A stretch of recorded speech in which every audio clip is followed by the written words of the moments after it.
사랑하는 체험과 비움의 교회 성도 여러분, 2025년 10월 13일 월요일입니다. 오늘 저와 여러분들이 함께 읽고 묵상할 하나님의 말씀은 구약성경 역대하 24장 17절부터 27절까지 말씀입니다. 요아스의 마지막 단락, 요아스의 죽음까지를 오늘 함께 읽고 묵상하는 시간 갖도록 하겠습니다. 17절부터 계신 곳에서 저와 함께 말씀 읽겠습니다. 여호야다가 죽은 후에 유다 방백들이 와서 왕에게 절하매 왕이 그들의 말을 듣고 그의 조상들의 하나님 여호와의 전을 버리고 아세라 목상과 우상을 섬겼으므로 그 죄로 말미암아 진노가 유다와 예루살렘에 임하니라. 그러나 여호와께서 그들에게 선지자를 보내사 다시 여호와에게로 돌아오게 하려 하심에 선지자들이 그들에게 경고하였으나 듣지 아니하니라. 이에 하나님의 영이 제사장 여호야다의 아들 스가랴를 감동시키시매 그가 백성 앞에 높이 서서 그들에게 이르되 하나님이 이같이 말씀하시기를 너희가 어찌하여 여호와의 명령을 거역하여 스스로 형통하지 못하게 하느냐 하셨나니 너희가 여호와를 버렸으므로 여호와께서도 너희를 버리셨느니라 하나 무리가 함께 꾀하고 왕의 명령을 따라 그를 여호와의 전뜰 안에서 돌로 쳐 죽였더라. 요아스 왕이 이와 같이 스가랴의 아버지 여호야다가 베푼 은혜를 기억하지 아니하고 그의 아들을 죽이니 그가 죽을 때에 이르되 여호와는 감찰하시고 신원하여 주옵소서 하니라. 1주년 말에 아람 군대가 요아스를 치려고 올라와서 유다와 예루살렘에 이르러 백성 중에서 모든 방백들을 다 죽이고 노략한 물건을 다메섹 왕에게로 보내니라. 아람 군대가 적은 무리로 왔으나 여호와께서 심히 큰 군대를 그들의 손에 넘기셨으니 이는 유다 사람들이 그들의 조상들의 하나님 여호와를 버렸습니다. 이와 같이 아람 사람들이 요아스를 징벌하였더라. 요아스가 크게 부상하며 적군이 그를 버리고 간 후에 그의 신하들이 제사장 여호야다의 아들들의 피로 말미암아 반역하여 그를 그의 침상에서 쳐 죽인지라. 다윗성에 장사하였으나 왕들의 묘실에는 장사하지 아니하였더라. 반역한 자들은 암몬 여인 시므앗의 아들 사밧과 모압 여인 시므리스의 아들 여호사밧이다. 요아스의 아들들의 사적과 요아스가 중대한 경책을 받은 것과 하나님의 전을 보수한 사적은 다 열왕기 주석에 기록되니라. 그의 아들 아마샤가 대신하여 왕이 되니라. 아멘. 왕 요아스의 죽음까지를 오늘 말씀을 통해서 읽었습니다. 요아스는 7살 때 왕이 되죠. 고모와 고모부 여호사브앗과 여호야다의 손에서 6년 동안 길러졌다가 할머니였던 아달랴가 빼앗아간 왕권을 7살 때에 고모부 여호야다의 도움을 받아 다시 되찾아오게 됩니다. 여호야다는 제사장이었고 이 제사장이었던 여호야다가 6년 동안 요아스를 숨겨 길렀고 그리고 7번째 되었던 해에 왕권을 되찾아 요아스에게 돌려주었고 그 이후에도 요아스가 왕으로 있는 상당 기간 이 여호야다의 지도를 받으면서 요아스가 유다를 통치했습니다. 7살의 왕이 돼서 47살에 죽었으니까 40년 동안 오롯이 유다를 통치한 거죠. 그런데 여호야다가 요아스가 왕으로 있던 어떤 시점에 먼저 죽게 되죠. 그 시점이 정확히 언제인지는 알지 못합니다.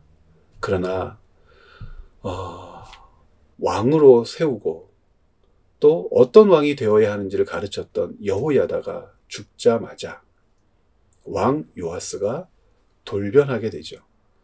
이 변한 모습이 너무나 급작스럽고 그 드라이브가 너무나 커서 많은 사람들이 이 요아스의 변심을 보면서 당혹스러워합니다. 변해도 어떻게 이렇게 변할 수 있을까? 어제 말씀 여러분들이 묵상하셨겠지만 그 주일날 본문 말씀을 읽고 들으면서 요아스가 얼마나 열심 있는 하나님 앞에 열심 있는 왕이었는지를 우리가 확인했었잖아요. 그러니까 성전을 보수하는데 진심을 다했어요. 많은 돈이 들잖아요. 성전을 보수하는 데는.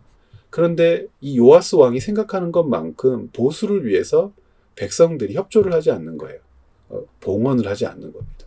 너무 작으니까 화를 냅니다.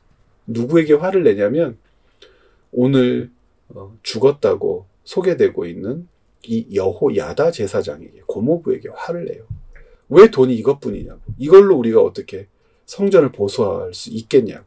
그래서 각 고을마다 지방마다 다니면서 백성들을 제사장들이 독려하고 여호와 제의를 회복시키기 위해서 열심을 다하고 그렇게 성전을 보수하고 또 남은 돈으로는 성전에 쓸 기물을 만들고 그릇 같은 것들을 만들어서 성전 제의를 그 아달랴라고 하는 할머니 아합의 딸 바알 제의로 망가뜨렸던 예루살렘 성전 제의를 다시 복원합니다. 그랬던 왕이 제사장 여호야다가 죽었다고 어떻게 이렇게 돌변할 수 있느냐. 그 주일날에는 가르쳐야 할 것은 제의가 아니라 하나님이다 라고 하는 제목으로 한 측면을 살펴보았고 오늘은 또 다른 측면에서 왜 이렇게 돌변했는지를 살펴보기를 원합니다. 그러니까 힌트가 본문 안에 다 기재되어 있어요. 오늘 17절과 18절 말씀을 여러분 다시 한번 읽어봐 주시기를 부탁드립니다. 여호야다가 죽었습니다. 여호야다가 죽자마자 요아스에게 접근했던 사람들이 있어요. 그 접근했던 사람들을 뭐라고 얘기하냐면 17절에 여호야다가 죽은 후에 유다 방백들이 와서 왕에게 절하매 왕이 그들의 말을 들었다. 우리 개역개정 성경에는 방백들이라고 되어 있는데 다른 번역 성경들을 보면 어떻게 이 방백을 번역할 수 있냐면 고관대작 혹은 지도자. 그러니까 고관대작, 지도자. 통상 어떤 사람들을 이야기할까요? 정치 권력자를 이야기한다 할 수 있겠죠. 정치 세력들. 그런데 이 정치 세력들은 어떤 사람들이었을까? 우리가 단순하게 생각하면 제사장 여호야다의 지도를 받아 요아스가 유다를 다스렸을 때 유다 나라가 여호와 하나님을 향한 한 방향으로만 갔을 거다 이렇게 생각하는데 여러분 그렇지 않습니다. 이 이후에도 그렇고 이전에도 그렇고 유다라고 하는 나라, 이스라엘이라고 하는 나라 안에는 여러 세력들이 있었어요. 우상을 숭배하고 싶은 세력도 있었고, 다른 나라들을 의지하고 싶은 세력들도 있었고, 정치적으로 복잡한 문제들이 얽히고 얽혀 있었습니다. 성경 표면에는 자세하게 기록되지 않은 그 이면에 있었던 문제들이 산재에 있었습니다. 가끔씩 성경은 힌트를 줘서 그 맥락 안에서 그 이면을 끌어다가 그 전면을 바라볼 수 있도록 도와주기도 하는데, 많은 부분 그 이면에 있는 이야기들을 전면으로 끌어오지는 않습니다. 그런데 방금 말씀드린 것처럼 힌트들은 줍니다. 힌트들은 줘요. 예를 든다면 히스기야 시대에 두 세력들이 공존했잖아요. 그 아수르의 영광을 잊지 못한, 혹은 아수르를 두려워하면서 아수르와 화친해야 우리가 살아요 라고 하는 세력들이 있었는데, 히스기야가 그들의 말을 무시해버리죠. 또 어떤 세력도 있었습니까? 아수르를 막고 우리나라가 보존되려면 다른 나라와 동맹을 맺어야 됩니다. 여기서 말하는 다른 나라는 북아프리카 세력들, 특별히 이집트입니다. 그래서 친이집트 세력이 있었어요. 실제 히스기야 때에 30장 어간에 보면 35장, 37장까지를 30장을 읽어보면 친애굽 세력들이 얼마나 분주하게 애굽과 동맹을 맺어 아수르를 견제하려고 했는지 히스기야 시대의 이야기들을 여러 측면에서 이야기하고 있죠. 그런데 하나님의 답변은 무엇이었죠? 아수르도 아니고 애굽도 아닙니다. 오직 하나님만을 바라봐라. 히스기야는 이사야 선지자의 가르침과 명령을 조차 그렇게 자기 통치 기간에 최선을 다했던 왕입니다. 그렇다고 해서 아수르 세력이 없어지고 애굽 세력이 없어진 것 아니잖아요. 실제로 어떤 일이 벌어집니까? 히스기야가 죽자마자 유다 사회가 급변하죠. 그의 아들 때에 그의 아들이 유다의 왕이 되었을 때에 이스라엘 나라는 북쪽의 아수르의 모든 것들을 받아들여 하나님을 모욕하는데 앞장서게 됩니다. 이 므낫세가 다스린 50년여의 세월이라고 하는 것은 이스라엘 역사, 유다 역사 가운데 가장 치욕스러운, 하나님이 모욕을 당했던 시대라 할 수 있거든요. 정치적인 구도가 므낫세 때에만 나타난 게 아니라 아몬 때에도 나타나죠. 아수르 세력에 의해서 장악되었던 정치 권력이 므낫세가 죽고 나서 애굽 세력들의 준동으로 순간 혼란에 빠지게 됩니다. 그러니까 므낫세의 아들 아몬이 암살당하는 것 아니겠습니까? 아마 친애굽 세력이 죽였을 거라고 생각들을 하죠. 이런 문제들이 그 이면에는 도사리고 있단 말입니다. 여호야다가 요아스를 지도했어요. 요아스가 여호야다의 말을 잘 들으면서 하나님을 중심으로 유다를 다스리는 것 같습니다. 그런데 그 이면에는요, 여호야다에 의해서 밀려난 세력들이 있을 수밖에 없겠죠. 생각해 보십시오. 여호사밧이 아합과 결탁하지 않습니까? 혼인 동맹을 맺어요. 며느리로 데려온 아달랴라고 하는 여자가 그냥 왔겠습니까? 바알과 아세라 선지자들을 데리고 왔어요. 그리고 여호사밧이 죽고 나서 아달랴는 자기 남편 때에 여호람 때에 실제 바알 제의와 아세라 제의를 유다 온 땅에 뿌려버립니다. 그리고 아들이었던 아하시야가 왕이 되었을 때 그것이 극에 달하기도 하죠. 그러니까 제사장 여호야다가 요아스를 숨기고 7살이 되었을 때 왕으로 옹립하고 무언가 여호와 하나님을 중심으로 나라를 잘 다스렸다라고 말할 수 있겠지만 그 이면에서는 계속해서 반동되는 세력들, 하나님을 거절하고 우상을 숭배하며 이방 나라와 결탁해서 하나님 나라 백성의 삶을 살지 못하도록 방해했던 세력들은 언제나 주위에 깊이 뿌리 내리고 있었던 겁니다. 그들이 기회를 잡은 거예요. 여호야다가 죽자마자 그리고 요아스에게 찾아와서 요아스를 꼬시죠. 요아스가 홀라당 넘어가 버립니다. 그러면서 바알 제단과 바알 제의를 회파했던 그 손으로 아세라 제단을 만들고 아세라를 섬기며 아세라 제의로 이 유다 백성들을 이끌어 갑니다. 그렇게 유다는 다시 한번 타락하게 되고 하나님은 선지자들을 보내 회개를 명령하시고 돌아오라고 하지만 절대 돌아오지 않고 그렇게 해서도 말을 듣지 않자 친척이었던 스가랴, 즉 고모부의 아들 여호야다의 아들 스가랴를 감동시키셔서 스가랴가 목숨을 걸고 요아스의 죄를 지목하자 요아스가 분을 내며 스가랴를 쳐 죽였다라고 하는 내용이 오늘 말씀에 기록된 겁니다. 이 말씀들을 통해서 결국 깨닫는 것이 있어요. 무엇이냐면 요아스가 가지고 있었던 하나님에 대한 심상, 그 실체가 무엇이었는가. 어제도 주일에도 말씀을 나눴지만 요아스는 여호야다의 영향력 때문에 하나님을 섬기는 사람처럼 보였지만 그 심중 깊은 곳에서 하나님과 대면하며 하나님과 교제하며 하나님의 뜻을 받들며 하나님을 알며 살아가려는 그런 선한 열심이 있었던 사람은 아닙니다. 하나님을 만나는 법을 배우지 못했던 것 맞고 하나님과 교제하지 않으면서 왕좌에 40년간이나 있었던 것도 맞는 겁니다.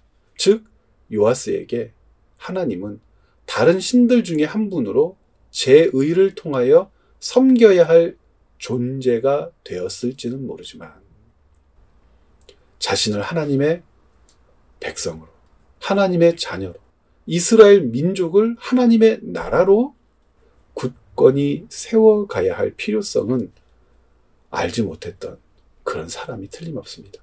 그러니까 결국 똑같은 거예요. 누구와 똑같냐면 요아스에게 찾아온 방백들의 마음과 요아스의 마음이 똑같은 겁니다. 효율적, 효과적. 효율적, 효과적으로 어떻게 하면 조금 더 내 나라를 부강하게 하지? 내 왕권을 강화시키지? 조금 더 풍요로운 그런 삶을 어떻게 하면 유지할 수 있을까? 고관 대작들, 정치인들, 중심에서 밀려났던 자들이 기회를 잡기 위해서 찾아와서 제안했던 것이 뭐냐면 이방 민족들과 화친합시다. 그들과 교제합시다. 그들의 문화를 받아들입시다. 그래야 무역할 것 아닙니까? 교역할 것 아닙니까? 그래야 우리가 먹고 살 것 아닙니까? 화친의 모습을 보이려면, 친화적인 모습을 보이려면 그들의 종교와 문화를 받아들입시다. 여호와 하나님을 섬기는 것, 하지 말라는 것 아니지 않습니까? 성전을 이렇게 멋지게 고쳐놓았으니 아세라도 섬깁시다. 그래야 다른 족속들하고도 이 팔레스타인 지역에서 이 가나안 땅에서 이 민족이 살아남을 것 아닙니까? 에돔이건 암몬이건 모압이건 계속 곁에 두고 우리가 살아야 하는데 그들이 힘을 합쳐서 우리를 공격하면 우리가 손해볼 것 뻔한데 왜 그렇게 고집을 부리면서 여호야다의 말을 따르려고 합니까? 요아스가 홀라당 넘어갔다는 것은 여호야다의 가르침 못지않게 요아스의 중심과 마음에는 방백들이 가지고 있었던 정치적인 소견, 그것이 하나님에 대한 신앙을 앞서고 있었던 것이 틀림없단 말입니다. 즉 요아스건 이스라엘의 많은 사람들 중에 한 분파건 이들이 무엇을 중심에 두고 살았는지를 확인하게 되는 거죠. 그러니까 스가랴를 자기의 친척이기도 했고 자기를 가르치고 생명을 보존하기 위해서 자기의 목숨을 걸었던 여호야다를 생각지도 않고 이렇게 스가랴를 쳐 죽일 수 있었던 것 아니겠습니까? 사람이 얼마나 악한지를 보여줍니다. 그런데요, 이 모습은 지금 우리들의 삶과 우리들의 신앙의 형편을 살피게 하는 아주 중요한 말씀입니다. 하나님을 사랑한다라고 하는 우리의 고백, 요아스적 고백일 수 있다는 거예요. 하나님의 일을 향한 열심도 요아스적 열심일 수 있다는 겁니다. 무슨 뜻이냐면 여호야다가 죽자마자 요아스가 무엇을 생각했겠느냐? 어떻게 하면 더 잘, 어떻게 하면 더 많이, 어떻게 하면 더 좋게. 이것에 여호와를 향한 신앙이 효과가 있을까? 효과가 없다고 판단되면 뒷전으로 밀어버리는 거죠. 여호야다가 살아있을 때에는 감히 그렇게 하지 못하다가 여호야다의 영향력에서 벗어나자마자 그는 효과 없는 여호와 제 의를 뒤로 밀어버린 겁니다. 왜 이렇게 행동할 수 있었냐면 하나님과 교제함이 없었기 때문에. 교제하지 않았다면 하나님이 어떤 분인지 알지 못했겠죠. 그분의 음성을 직접 듣지 못했겠죠. 그분의 말씀으로 인하여 자기의 삶을 살필 기회를 얻지 못했겠죠. 여호야다를 통해 건너서 보고 건너서 알았던 분을 직접 대면하며 직접 듣고 직접 몸부림치며 하나님이 누구신지를 알아가야 했었는데 그렇게 하지 못하니까요. 사랑하는 채비 가족 여러분, 우리들의 신앙이 요아스적 신앙이면 어떡하죠? 순간에 무너져 내릴 수 있고 순간에 변화될 수 있습니다. 효과 없는 하나님이라고 우리가 인식하게 되었을 때 무엇에 대하여 효과 없는 거예요? 내가 기대하거나 내가 원하거나 내가 만들고자 하거나 내가 준비한 것들에 대하여. 사람은 그렇게 쉽게 하나님께로부터 돌이켜 자기의 길을 가는 존재라고 하는 사실을 오늘 말씀이 우리에게 가르쳐 줍니다. 이 경고를 오늘도 잘 듣기를 원합니다. 그래서 하나님과 교제한다는 것은 정말 중요해요. 하나님을 나의 아버지로 부르며 나의 주인으로 섬기며 내 전부로 모시며 살아낸 사람만이 이면으로부터 슬슬 기어 올라 우리를 속이려고 하는 모든 것들을 분별하여 물리칠 수 있습니다. 하나님과의 친밀한 교제 없이 교제를 통하여 그분에 대한 참된 지식을 갖추지 않으면 속아 넘어갑니다.